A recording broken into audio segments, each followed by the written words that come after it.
নমস্কার, আমার নাম ধ্রুব দাস। আমি একটি কবিতা বলবো। লেখকের নাম হলো রবীন্দ্রনাথ ঠাকুর।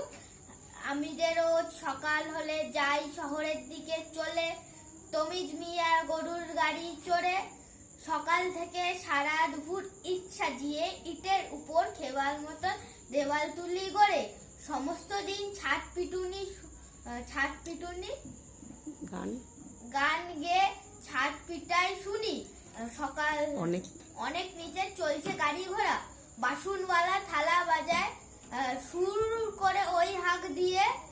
আটাওয়ালা ফলের ঝোড়া 4:30 বেজে ওঠে, ছেলেরা সব বাসায় ছোটে, হো হো করে উড়িয়ে দিয়ে যায় ধুলো।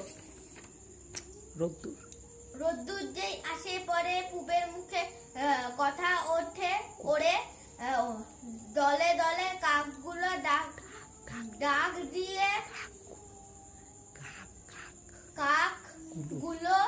আমি তখন দিনের শেষে ভরার থেকে নেমে এসে আবার ফিরে আসি আপন গায়ে। জানো না কি আমার পাড়া ওইখানে যেই খুঁটি গাড়া, পুকুর পাড়ে গাজন তলার বাই। নমস্কার।